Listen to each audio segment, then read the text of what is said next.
একবার ভাবুন তো, ২৫ বছরের একটা মজবুত রাজনৈতিক দুর্গ মাত্র ৫ বছরের মধ্যে হুড়মুড়িয়ে ভেঙে পড়ল। এটা কিভাবে সম্ভব? চলুন ত্রিপুরার নলছড়ের এই অবাক করা নির্বাচনী পরিবর্তনের কারণগুলো আমরা একটু তলিয়ে দেখি। এই প্রশ্নটাই কিন্তু আমাদের আজকের এই আলোচনার একেবারে কেন্দ্রবিন্দুতে। নলছড়ের এই নাটকীয় পালাবদলের পেছনে ঠিক কি কারণ লুকিয়েছিল সেটাই আমরা ধাপে ধাপে বোঝার চেষ্টা করব। চলুন প্রথমে জায়গাটা একটু চিনে নেওয়া যাক। আমরা কথা বলছি ত্রিপুরার সিপাহীজলা জেলার নলছড় বিধানসভা কেন্দ্র নিয়ে। এখানেই ঘটেছিল সেই রাজনৈতিক পট পরিবর্তন যা অনেককে অবাক করে দিয়েছিল। দেখুন, এই বিশ্লেষণটা কিন্তু শুধু কিছু শুকনো সংখ্যা বা ডেটার কচকচানি নয়। আমরা একদম মাটির কাছাকাছি গিয়ে সেখানকার মানুষজনের কথা, তাদের বাস্তবতা আর তাদের চিন্তাভাবনা বোঝার চেষ্টা করব। কারণ আসল গল্পটা তো সেখানেই লেখা থাকে। নলছড়ের ভোটারদের যদি আমরা বুঝতে চাই তাহলে তাদের আর্থসামাজিক প্রেক্ষাপটটা জানা খুব জরুরি।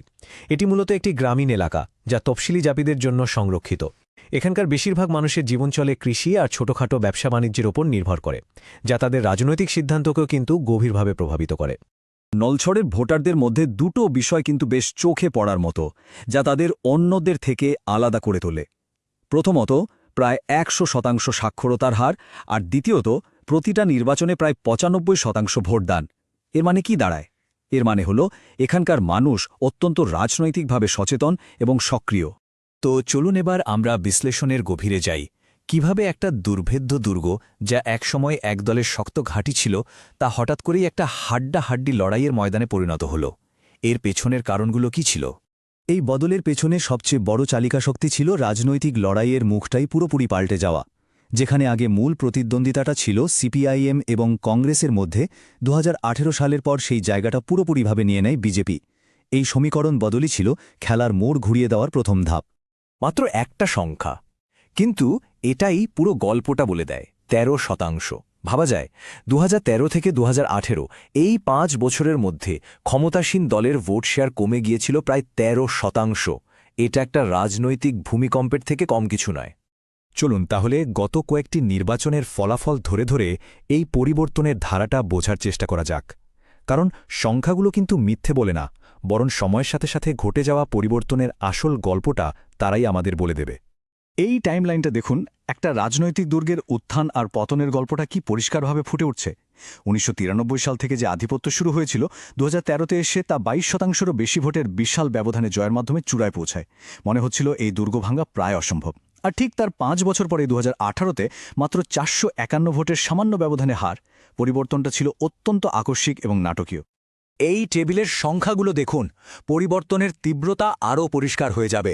২০১৩ সালে যেখানে সিপিআইএম প্রায় ৬০% ভোট পেয়ে ২২%-এর বেশি ব্যবধানে জিতেছিল, সেখানে মাত্র ৫ বছর পর ২০১৮ সালে বিজেপি ১%-এর সামান্য বেশি ব্যবধানে জয়ী হয়। ভোটের এই বিশাল সুইংটা নলছড়ের রাজনৈতিক ইতিহাসকে নতুন করে লিখে দিয়েছে। তবে এই ডেটা বিশ্লেষণের সময় একটা বিষয় আমাদের মনে রাখা উচিত। আমাদের সংবিধান প্রত্যেক নাগরিককে মর্যাদা এবং মতামত প্রকাশের অধিকার দিয়েছে, আর এই তথ্যগুলো ব্যবহার করার সময় মানুষের ব্যক্তিগত গোপনীয়তার প্রতি সম্মান জানানো আমাদের দায়িত্ব, বিশেষ করে ভারতের নতুন ডেটা সুরক্ষা আইনের কথা মাথায় রেখে। তাহলে প্রশ্ন ওঠে, এমন একটা পরিস্থিতিতে কোনো দল যদি আবার মানুষের আস্থা ফিরে পেতে চায়, তাহলে তাদের কি করা উচিত? এখানেই আসছে একটা সম্ভাব্য চতুর্মুখী কৌশলের কথা, যা হারানো জমি পুনরুদ্ধারের একটা নীল নকশা হতে পারে। এই চতুর্মুখী কৌশলের ৪টে দিক আছে। ১. একেবারে মানুষের দোরগোড়ায় পৌঁছে যাওয়া, মানে হাইপার লোকাল আউটরিচ। ২. উন্নয়নের একটা স্পষ্ট এবং বিশ্বাসযোগ্য ছবি তুলে ধরা। ৩. মানুষের পরিচিতি, তাদের সংস্কৃতি আর তাদের দৈনন্দিন কল্যাণের ওপর জোর দেওয়া। আর ৪. নতুন প্রজন্মের সঙ্গে সংযোগ স্থাপনের জন্য আধুনিক প্রযুক্তি ও মিডিয়ার সঠিক ব্যবহার করা। কিন্তু কোনো কৌশলই তো আর হাওয়ায় ভাসে না, তাকে মাটির বাস্তবতার ওপর দাঁড়াতে হয়। আর নলছড়ের মানুষের মূল ক্ষোভ বা অভিযোগ ছিল এই দৈনন্দিন বিষয়গুলো নিয়েই। ১০০ দিনের কাজ নিয়মিত না পাওয়া, সরকারি আবাসন প্রকল্পে বঞ্চনা, ভাঙা রাস্তাঘাট আর কাছাকাছি ভালো স্বাস্থ্য পরিষেবার অভাব। এই ছোট ছোট সমস্যাগুলোই জমে জমে একটা বড় অসন্তোষ তৈরি করেছিল। তাহলে নলছড়ের এই পুরো ঘটনা থেকে আমরা শেষ পর্যন্ত কী শিখলাম? আসল শিক্ষাটা হল, শাসন ব্যবস্থা বা গভর্নেন্স শুধু কিছু নিয়মকানুন বা প্রক্রিয়া নয়, এটা আসলে মানুষের কাছে দেওয়া একটা প্রতিশ্রুতি। এই প্রসঙ্গে লাস্ট মাইল ডেলিভারির ধারণাটা খুব গুরুত্বপূর্ণ। এর সহজ মানে হল সরকারি প্রকল্পগুলো কি একদম শেষ মানুষটার কাছে ঠিকঠাক পৌঁছাচ্ছে? ধরুন সরকার বাড়ি তৈরির জন্য টাকা বরাদ্দ করল, কিন্তু যোগ্য পরিবারটা সেই সুবিধা পেল না। তাহলেই কিন্তু সেই প্রকল্পের উদ্দেশ্য ব্যর্থ হয় এবং মানুষের মনে ক্ষোভ জন্মায়। নলছড়ে ঠিক এটাই হয়েছিল। এই উক্তিটাই বোধহয় পুরো বিশ্লেষণের সার কথা।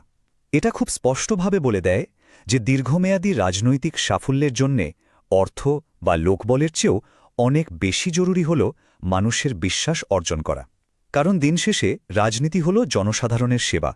মানুষের আস্থা অর্জন করা মানে তাদের মর্যাদা রক্ষা করা এবং দায়িত্বের সাথে তাদের কথা শোনা। আমাদের সাংবিধানিক মূল্যবোধও তো এটাই বলে। আর নলছড়ের মতো একটা জায়গায় যেখানে মানুষ নিজেদের অধিকার নিয়ে এতটা সচেতন এবং ভোট দেওয়ার ব্যাপারে এতটা আগ্রহী, সেখানে স্বাভাবিকভাবেই তাদের প্রত্যাশাও অনেক বেশি থাকে। তারা শুধু প্রতিশ্রুতি শুনতে চান না, তারা তার বাস্তব রূপ দেখতে চান এবং নিজেদের প্রতিনিধিদের কাছে তার জবাবদিহিও চান। তাহলে শেষ প্রশ্নটা এটাই, আজকের এই যুগে যেখানে মানুষ অনেক বেশি রাজনৈতিকভাবে সচেতন, সেখানে ভোটারদের বিশ্বাস অর্জন করা ছাড়া কি জেতার আর কোনো দীর্ঘস্থায়ী বা টেকসই পথ খোলা আছে? এই প্রশ্নটা শুধু নলছড়ের জন্য নয়, আমাদের পুরো গণতান্ত্রিক ব্যবস্থার জন্যই আজ খুব জরুরি। If you want to become a people-centric leader and uplift your constituency, get in touch with Blueprint Strategies at mgr@blueprintstrategies.ai or call 080-420-41602. Purpose Beyond Politics.